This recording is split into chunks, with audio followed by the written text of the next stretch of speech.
Fala, Blaugranas! Mais uma live pós-jogo de mais uma vitória do Barcelona, dessa vez valendo o troféu. O primeiro dos 3 títulos que o clube almeja na temporada. Não adianta a gente negar, o objetivo é a Tríplice Coroa, sim, e tem que ser para um time como o Barcelona.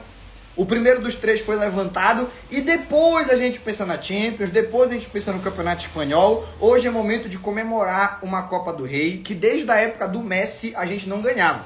O Barcelona é o maior campeão da história da Copa do Rei, é o time que mais vezes venceu a competição e desde a saída do Messi a gente nunca mais tinha vencido de novo. Beleza? Eu pessoalmente, eu vou ficar devendo para vocês um pouco de análise tática. Eu vou trazer alguns elementos, mas eu vou aprofundar essa discussão de análise tática em um vídeo posteriormente, porque hoje a gente tem que falar do sentimento de levantar esse troféu. Muito mais interessante do que a análise tática da partida é falar dos jogadores, da reação que eles tiveram dentro e fora de campo, da importância do Hansi Flick para esse título ser possível, do que nós, torcedores, sentimos vendo esse título do Barcelona depois de tanto tempo, e aí, claro, a gente vai para a caixinha de perguntas para ver o que acontece. Beleza? Já existe aí a galera que está querendo enxergar defeito no troféu, defeito no título. O time é campeão e já tem gente querendo reclamar. Pô, gente, vamos dar uma segurada. Ah, mas o Rafinha não jogou tão bem. É verdade, o Rafinha, nos seus melhores jogos, hoje ele tinha feito 2 gols, porque ele teve a oportunidade na sua perna esquerda para dar aquele chute cruzado que tantas vezes na temporada ele acertou. Mas os grandes times, os times campeões, eles vão precisar que, quando um dos seus melhores jogadores não esteja no melhor dia, outros assumam a responsabilidade e te façam ganhar. Hoje, quem assumiu a responsabilidade foi Ferran Torres. Quem assumiu a responsabilidade foi Koundé. Quem assumiu a responsabilidade, aí não dá pra dizer que é surpresa, porque ele faz isso todo dia, foi Lamine Yamal. Quem assumiu a responsabilidade foi Hansi Flick, que no momento da prorrogação, ele faz algumas mexidas que se o time não fosse campeão, o mundo ia cair na cabeça dele. E acabamos de bater o nosso recorde de pessoas simultâneas aqui na live. O nosso recorde era 430, por um breve momento bateu 473, batemos o recorde, voltou aí 475, enfim, conseguimos superar a nossa máxima marca de pessoas simultâneas aqui na live. Olha o que um troféu não faz, impulsiona a carreira do produtor independente de conteúdo. Não é isso? Voltando para nossa análise, o Hansi Flick chamou a responsabilidade, porque quando ele olhou pro time ali na prorrogação, ele viu um Real que estava entregue. O Real Madrid teve ali entre 55 e 75 minutos de jogo, 20 a 30 minutos, de 20 a 30 minutos, não, estou fazendo a conta errada, de 10 a 30 minutos do segundo tempo, o Real Madrid dominou, passamos de 500, muito obrigado. Mais de 500 pessoas aqui com a gente, isso nunca tinha acontecido. Muito obrigado pela confiança de estarem aqui no que, acredito eu, foi o único produtor de conteúdo que no começo da temporada achava que nós poderíamos estar comemorando troféus. Enquanto todo mundo falava de Real Madrid imbatível, o Mbappé, Mbappé, chegou Mbappé, acabou a competitividade, chegou Mbappé. Eu falava aqui que o Barcelona era o melhor time espanhol e ia brigar para ser campeão. E ia ser campeão, para mim era favorito para o campeonato espanhol. E claro, nas Copas é muito mais imprevisível porque é mata-mata, não dava para assegurar, mas conseguimos. Vencemos aí mais um título importante, né? Então, agradeço aí a confiança de vocês que me impulsionaram a continuar crescendo. Beleza? Dito tudo isso, deixa eu retomar o raciocínio. Eu tô tão envolvido com o número de pessoas assistindo que eu acabei cortando o nosso raciocínio. Mas o Hansi Flick, ali na prorrogação, ele viu um Real Madrid que estava entregue. Lembra que eu venho falando há algum tempo, quando a galera fala que o time do Barcelona está desgastado, e eu faço uma ressalva? Sim, está. Mas os seus adversários também estão. Quando a gente fala de Inter de Milão e de Real Madrid, penso eu, estão até mais desgastados do que o Barcelona, vocês lembram disso? Eu acho que hoje a gente tem a prova definitiva, que é uma realidade esse argumento. Porque o Real Madrid entra nos últimos minutos do segundo tempo, os últimos 10 minutos. O Barcelona já merecia ter feito o terceiro gol. Não conseguiu, foi para a prorrogação. O Real Madrid está entregue. E aí vem o mérito do Hansi Flick de perceber isso. E ao invés de ficar pensando nos pênaltis, ir para ganhar o jogo. O Hansi Flick tirou 2 batedores de pênalti. Ferran e Pedri. E colocou jogadores que ele imaginava. Esses caras podem me fazer ganhar na prorrogação.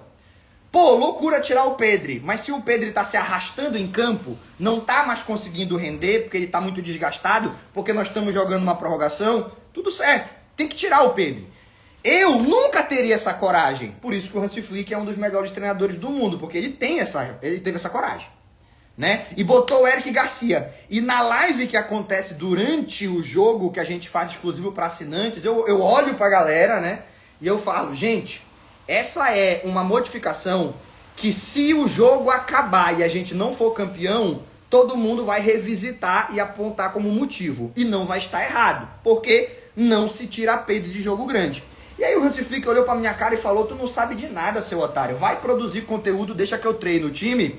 Tirou o Pedro e colocou o Eric Garcia. E que prorrogação fez o Eric Garcia? Não errou nada. De novo, né? Porque quanto Mallorca tinha jogado pra caramba. Jogou demais o Eric Garcia, jogou muito bem e justificou. Por que tirou o Pedro? Porque o Pedro desgastado já não estava mais conseguindo ser eficiente na construção do jogo. O Eric Garcia entra, pega o Real Madrid cansado e ganha todas as divididas e consegue fazer todas as progressões, seja com a bola dominada, seja no toque, né? Então, meus amigos, excelente a modificação. Em algum momento da vida vocês imaginariam que a gente estaria dizendo que foi excelente tirar o Pedro e colocar o Eric Garcia? Se alguém me falasse isso no começo da temporada, eu ia achar que era papo de maluco. Mas hoje foi, né? O que me traz para uma outra temática que tem que ser abordada. Uma outra temática que tem que ser abordada. O Barcelona foi campeão com jogadores que no começo da temporada a torcida, muito influenciada, né, pela mídia madridista que vilipendia o Barcelona e os seus atletas, a gente assim, enquanto torcida, eu não entrei na vibe, mas a gente enquanto torcida, a gente queria que esses jogadores fossem vendidos a qualquer custo. Se aparecesse alguém oferecendo 10 milhões pelo Ferran Torres, leva. E hoje ele acabou de fazer um gol numa final, foi artilheiro da Copa do Rei e tem 18 gols na temporada. O Ferran Torres tem mais gols sem pênalti do que o Vinícius Júnior e mais gols, independentemente de pênalti ou não, que o Rodrigo. Tá? Reflitamos se mesmo sendo reserva, o Ferran Torres não merece aparecer naqueles 23 ali da bola de ouro. Beleza? Jogou muito bem a temporada inteira e na final foi decisivo. Outro jogador que foi muito importante, o Koundé. O Koundé, ele nos dava uma sensação de sentimentos mistos.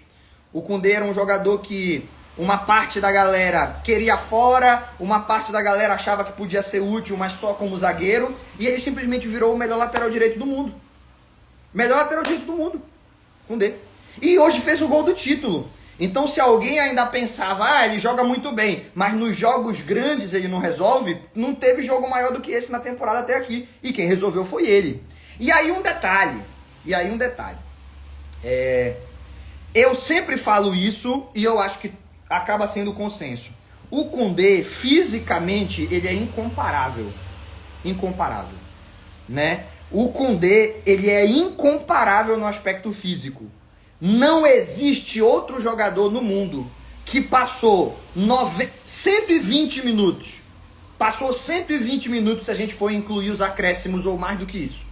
Passou 120 minutos subindo e descendo, e corre atrás do Vinícius Júnior, e corre atrás do Mbappé, e briga, e apoia. O jogo inteiro se entregando fisicamente. E no último lance da prorrogação, ele consegue antecipar um jogador que entrou durante o jogo. Ele teve mais energia que o Brahim. Ele quis mais que o Brahim. Eu vou ganhar essa dividida, essa bola vai ser minha. E ele não só teve a mentalidade poderosa naquele momento, a mentalidade forte naquele momento, que é muito difícil no contexto de cansaço, como ele teve o vigor físico. Ele sai muito de trás. E ele antecipa o Brahim, domina a bola. E que coragem de ver o Lamine Yamal de um lado, o Rafinha do outro e dar no gol. E chutar no gol. Mentalidade e vigor físico do Koundé é totalmente fora do normal. É por isso que quando os caras vêm, mas o Koundé tem mais de 4.000 minutos na temporada. O jogador da Inter de Milão tem 3.500. Não interessa. Se você está comparando com o Koundé, não importa quantos minutos tem na temporada. Ele vai ter mais vigor físico. Chegamos a 600 pessoas simultâneas. Hoje estamos batendo um recorde a cada 5 minutos. Muito obrigado pela parceria de vocês, tá bom? Então, o vigor físico e a força mental do Koundé decisivas pro gol do título. Eu acredito que a gente nunca mais pode alguém abrir a boca para falar que o Koundé tem que ser vendido, né? Nunca mais isso pode acontecer. Outro nome, já falamos, mas não custa reforçar, Eric Garcia. Que importância está tendo o Eric Garcia nos grandes momentos e nos jogos menores, para que os titulares possam rodar? Ele entra hoje no lugar do Pedri, o que é um peso triplicado, porque quando você entra no lugar do Pedri, tá todo mundo esperando que você vá fracassar, joga pra caramba. Importantíssimo, Eric Garcia. O lance, pra mim, crucial do jogo, sabe qual foi o lance que matou o jogo? A falta que o Eric Garcia sofreu. Ele tá marcando o Mbappé passo a passo. O Mbappé vai proteger, pega no rosto, o Eric Garcia faz maior enxame. Se joga no chão, ai, pegou no meu olho, eu tô cego! Eu tô cego! Pelo amor de Deus! Ai! Jesus, por favor, me ajuda! O árbitro não tem como não marcar. Tem que marcar, pô. O cara cai daquele jeito gritando. Falta. Acabou o jogo. Acabou o jogo. Porque aí o banco do Real Madrid já entra, já invade o campo, já joga no juiz. A galera teve que segurar o Rudiger tava maluco. Me solta! Me solta que eu vou bater, eu vou dar na cara dele! Vocês viram o Rudiger gritando isso? Foi complicada a situação, tiveram que segurar o Rudiger, né? A imitação do Rudiger é perfeita aqui. Tiveram que segurar, tava louco o Rudiger em campo. E aí os seguraram o Rudiger, ali acabou o jogo. Acabou o jogo. E eu adorei a postura do Eric Garcia, porque ele foi muito importante dentro do jogo e no lance crucial ele soube a hora de cair. Porque aquele tapa não derruba ninguém. Mas se ele continua na jogada, não tem falta. Quem sabe ali não acaba saindo um lance perigoso. E ele conseguiu matar o jogo. Tanto que quando o Chesney vai bater a falta, o juiz acaba o jogo. Então elogios ao Eric Garcia. E aí, galera, vamos ter cuidado. Vamos ter a humildade de admitir quando errou.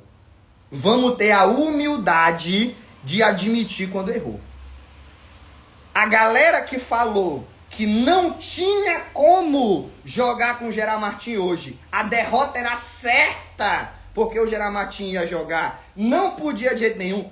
Eu ainda tô vendo a galera insistindo nisso. Gente, dá um passo atrás. O Gerard Martin jogou bem. Ele não jogou no nível do Baldé no quesito produção ofensiva. Não jogou no nível do Baldé, no nível produção ofensiva. Mas o Rodrigo passou 45 minutos no bolso do Gerard Martin. O Rodrigo não conseguiu fazer nada enquanto esteve em campo. Gerard Martin jogou muito bem o primeiro tempo. No segundo tempo, ele começou a cansar, né? Precisou sair. Eu acho que quando o time deu uma baixada, inclusive a gente tomou uma virada, a gente não pode esquecer disso, mas reviramos depois, que é o mais importante. No momento que a gente toma a virada, o time precisava de uma sacudida, tirar o Gerard Martin era necessário, já estava com cartão amarelo, a gente estava indo para o final do jogo, ele não ia conseguir acompanhar o ritmo do time até o final, estava na hora de tirar. E o Hansi Flick, inclusive, ele pretende colocar o Hector Ford, que tem mais habilidade ofensiva. Só que quando sai o gol do Ferran, ele fala, não, Ford, dá uma segurada, vamos com o Íñigo Martínez. E o Íñigo Martínez, que a gente tantas vezes já elogiou, até na lateral esquerda conseguiu cumprir. Jogou muito mais. Ele é zagueiro. Falando de zagueiro, ele é o melhor do mundo. Na temporada ele é, pra mim, o melhor zagueiro da temporada é o Íñigo Martínez. E na lateral ele foi ali e quebrou um galho. Então, claro que ele não pode virar nosso lateral, ele tem que ser nosso zagueiro. Mas até na lateral ele conseguiu cumprir, jogou muito bem ali na lateral. E a gente precisa dar um passo atrás. Eu tô vendo gente falando, olha, não dá mais com esse tal desse Gerard Martin. Caramba, ele jogou muito bem. Ele jogou muito bem. Ele não foi o melhor em campo, mas ele jogou muito bem. Beleza? Ah, mas com a bola no pé ele não resolveu. Mas ele não estava em campo para isso, gente. Ele estava em campo para tentar tirar um pouco do vigor ofensivo do Real Madrid. Se você achar que o Gerard Martin entra nesse jogo para fazer o que o Baldé fazia, esquece. Ele não vai fazer. Ele não é do nível do Baldé. Tá bom? Ele não é do nível do Baldé. Não adianta você ficar tentando procurar um lateral do nível do Baldé para ser reserva dele. Primeiro que lateral do nível do Baldé deve ter 3. Eu me lembro do Alphonso Davies, do Nuno Mendes e acabou. Tem algum outro que seja do nível do Baldé?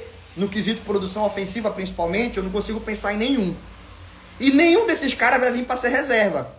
Então a gente precisa aceitar que o reserva do Baldé não vai ser tão bom quanto o Baldé, como são os reservas de todos os lugares no mundo. Eles nunca são do nível do titular, senão ele era titular. Certo? Então, o que a gente poderia querer que o Gerard Martin fizesse? Que ele não desse espaço para as jogadas serem construídas do lado dele? Não foram. Que ele não errasse passe no campo defensivo, permitindo que o adversário construísse contra-ataque? Não errou. Que ele não fosse driblado com facilidade? Não foi. Ainda conseguiu ir um passo além. Ele deixou o Rodrigo no bolso dele o primeiro tempo todo. No segundo tempo, entra o Mbappé vai jogar do lado esquerdo, o Vinícius começa a cair do lado do Gerard Martin. Mas nem tem um embate homem a homem, porque o Vinícius não abre tanto, não joga tão próximo da lateral. E não consigo entender por que tem alguém reclamando do desempenho do Gerard Martin hoje. Não consigo. Eu acho que já é muita perseguição. O time é campeão, os caras querem falar do Gerard Martin. Não concordo. Né? Então, galera, a gente chegou na final e foi campeão jogando com muitos atletas ou entrando no segundo tempo ou sendo titulares que no começo da temporada a gente minimizava. É por isso que eu digo. No começo da temporada, quando a galera falava que o time não tinha elenco, eu discordava, mas eu entendia. Porque muitos jogadores não tinham ainda conseguido respeito da torcida. Mas eu achava que valia a pena dar uma oportunidade. O Eric Garcia, o Ferran Torres, valia a pena a gente dar uma oportunidade para eles para ver como é que eles iam responder na mão do Hansi Flick. Trocou o técnico, às vezes faz diferença. O Eric Garcia volta de um empréstimo muito bem sucedido, jogou muito bem no Girona. Então eu não concordava, mas eu entendia. Agora eu não entendo mais. Se agora você ainda falar que o Barcelona não tem bons jogadores no seu banco de reservas, aí não dá. Aí não dá mais, tá bom? Passando de temática, a última coisa que eu vou falar e depois eu vou para as perguntas. O pessoal até pergunta aqui, fala da bendita camisa. Seguimos invictos. Seguimos invictos. Em nenhum jogo em que eu usei essa camisa, o Barcelona não ganhou. Ultimamente, reta final da temporada, a gente até percebe que eu estou usando a camisa 3 vezes na semana.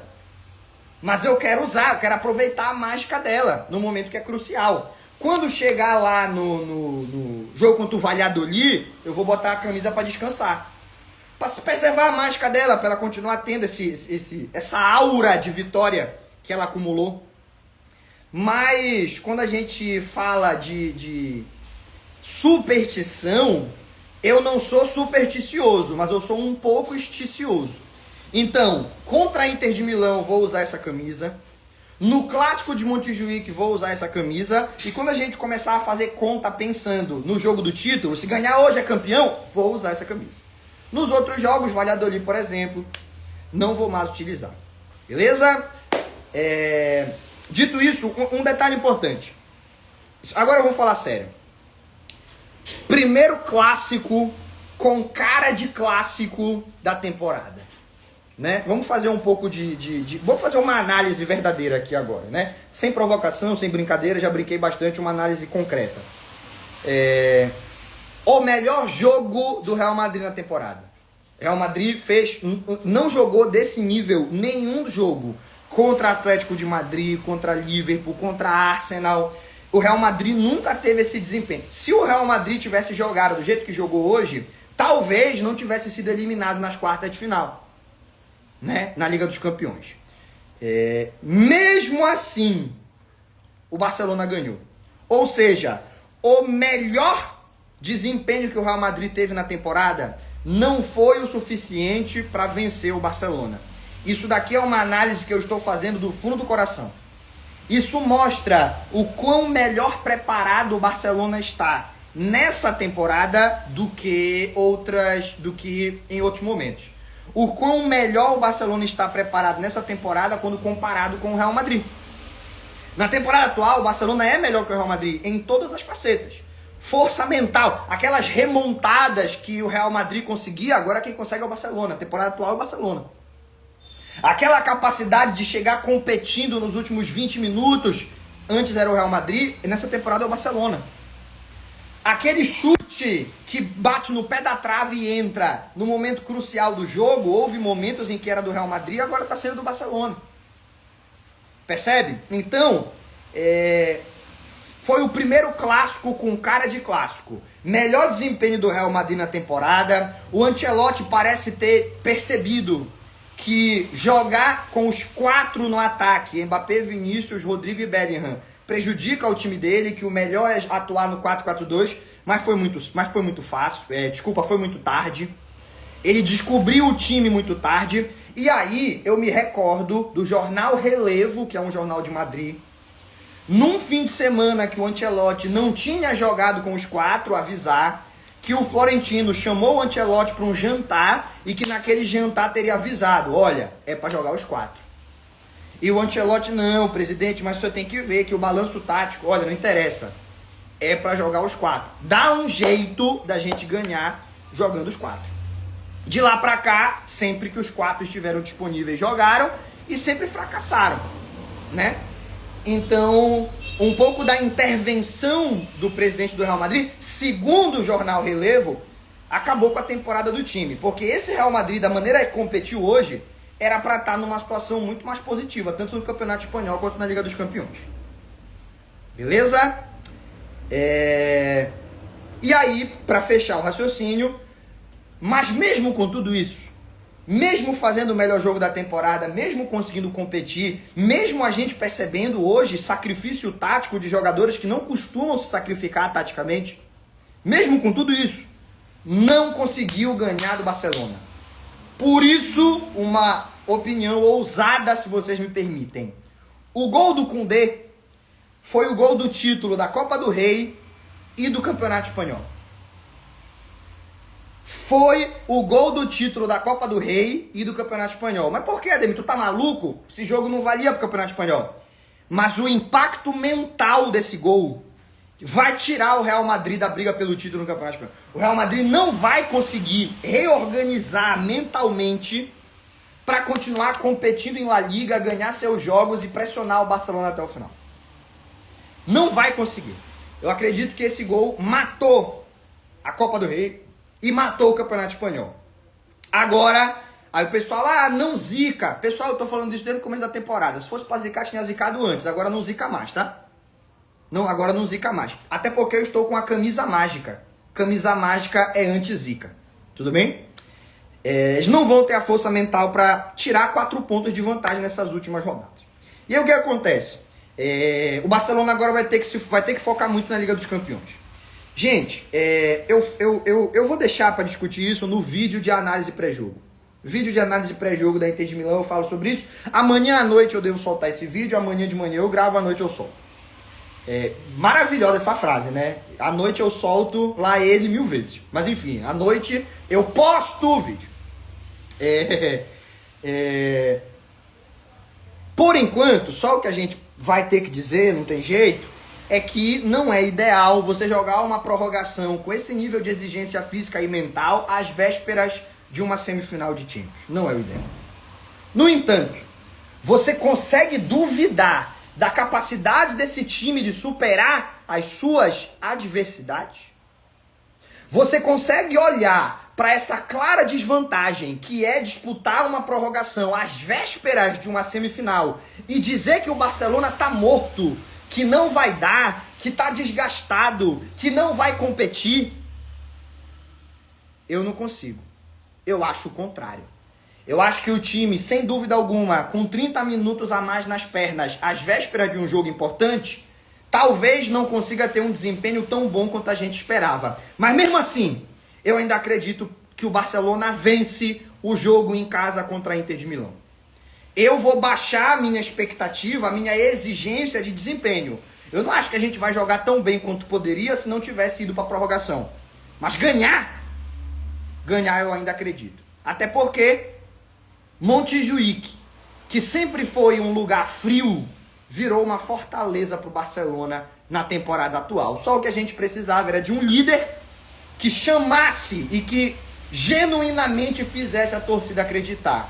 Hansi Flick chegou, problema resolvido. Beleza?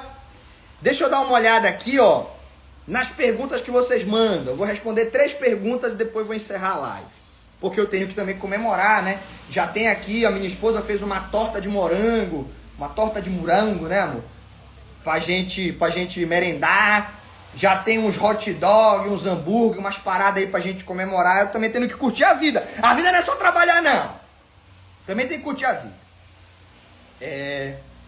A Carol Gonçalves manda: ADM, eu só queria dizer que depois desse jogo eu morri. O enterro é amanhã. E eu vou confessar a vocês, a gente faz live durante o jogo. Durante o jogo tem live exclusiva para os assinantes. A gente comenta, torce, eu boto uma câmera nas minhas reações, assisto o jogo e vou comentando taticamente com quem é meu assinante. Eu não transmito o jogo, mas eu assisto o jogo e comento. E aí o que aconteceu? O gol do Koundé, eu comemorei tanto.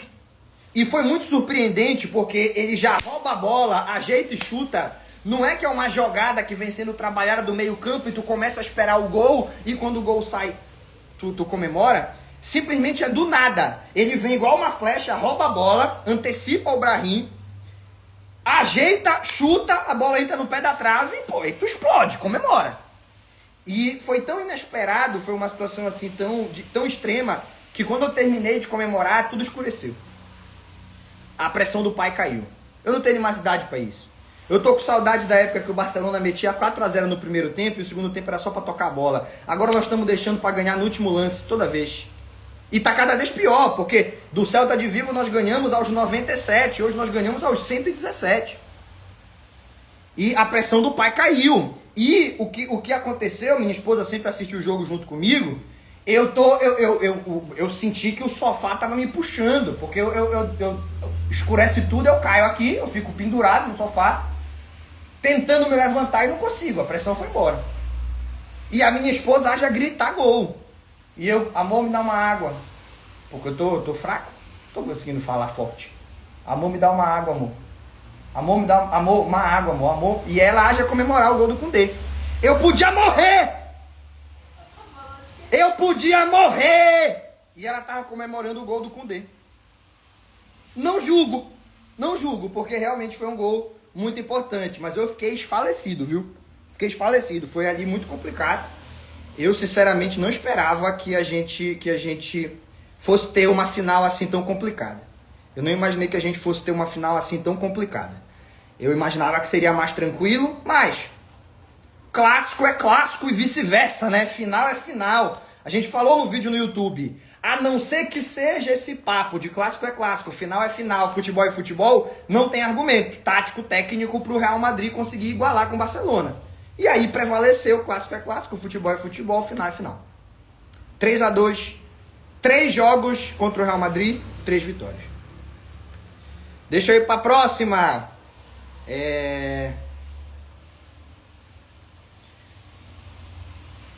Cara, estão me perguntando aqui sobre os gols que a gente tomou. 2 gols de bola parada.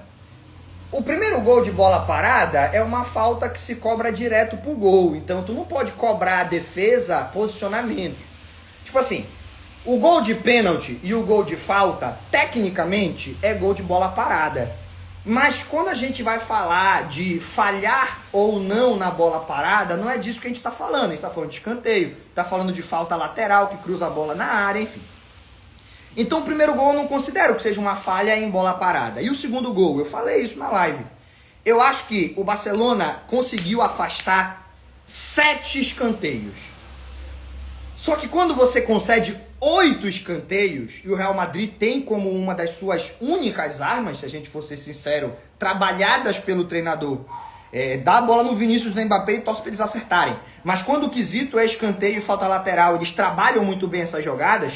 Se você concede a eles 8 escanteios, uma hora os caras vão acertar o pé. Uma hora o cruzamento vai ser aonde precisa ser, uma hora alguém vai aparecer para cabecear.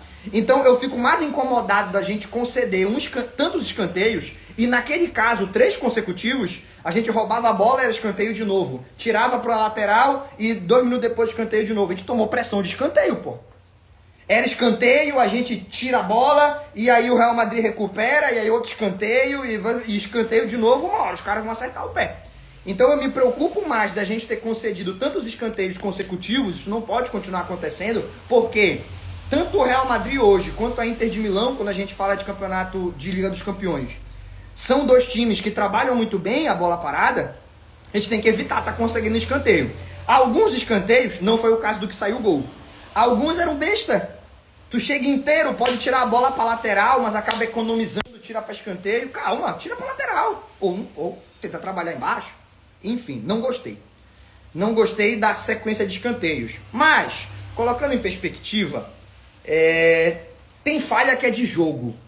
Isso daí é uma expressão que quem joga bola jogou federado na base ou profissional. Alguns profissionais me seguem e acompanham aí o Barcelona.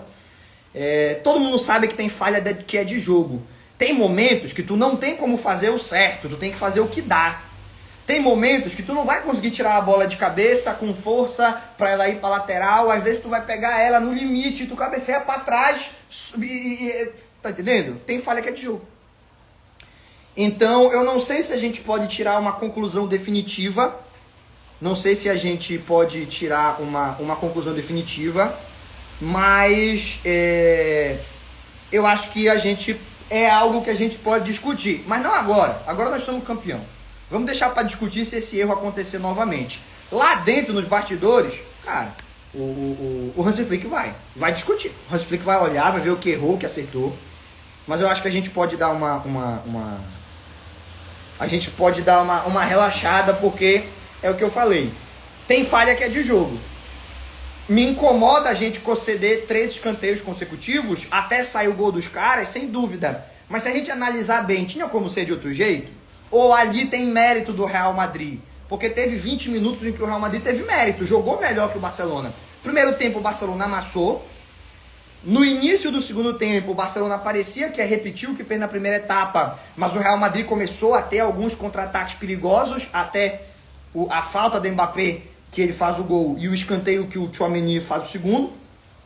E depois do gol do Tchouaméni, o Barcelona retoma o controle da partida. Mas o Real Madrid teve um momento em que ele merecia fazer gol. Fez 2. Até onde isso foi erro do Barcelona e até onde é uma outra equipe que nós conseguimos fazer parecer um time sub-15 2 vezes, mas que hoje teve méritos de competir. Às vezes a gente tem que dar o mérito pros caras, né? Às vezes tem que dar o mérito pros caras. Mas sem dúvida, me incomoda tanto os escanteios consecutivos. E aí, aqui uma última pergunta para encerrar a grande polêmica que teve na semana. O que você achou da performance do árbitro? Cara, os jogadores do Real Madrid terem coragem de reclamar da arbitragem quando eles perdem de 3-2, eles quererem botar a culpa no árbitro, o Rudiger fazer que vai invadir o campo para bater no árbitro, ridículo. Porque todas as decisões cruciais da arbitragem foram a favor do Real Madrid. Aquele lance que o Ceballos puxa o Cubarsí, o VAR intervém para dar pênalti, não tá errado. É um lance polêmico. Aquele lance do Rudiger com o Ferran Torres. O Rudiger dá uma rasteira no Ferran Torres. Ah, mas ele já tinha perdido o controle da bola. É um lance polêmico. Poderia tranquilamente ter marcado. A única vez em que o VAR interviu foi para tirar um pênalti marcado a favor do Barcelona. Então, cara, se você vai reclamar da arbitragem porque o árbitro matou uma falta, que foi falta, o Mbappé vai disputar espaço, dar um tapa na cara do Eric Garcia, é falta. Se você vai reclamar de um lance que o juiz marcou corretamente e vai querer dizer que aquele lance foi o crucial, pô, os lances cruciais foram os pênaltis. e todos os pênaltis eles tiveram decisão tomada a favor do Real Madrid. Eu nem chego a dizer que é roubo. Ah, roubaram. Eu acho que são lances que se o juiz marcar, não dá para reclamar, e se ele não marcar, também não. São lances, os famosos polêmicos. Todos os lances polêmicos foram a favor do Real Madrid. O cara quer reclamar da arbitragem, isso daí é absurdo. Se alguém puder reclamar da arbitragem, tem que ser o Barcelona. Porque o árbitro, muito cartão amarelo para dar pro Real Madrid, ele deixou no bolso. Muitos lances de cartão amarelo ele deixou no bolso, né?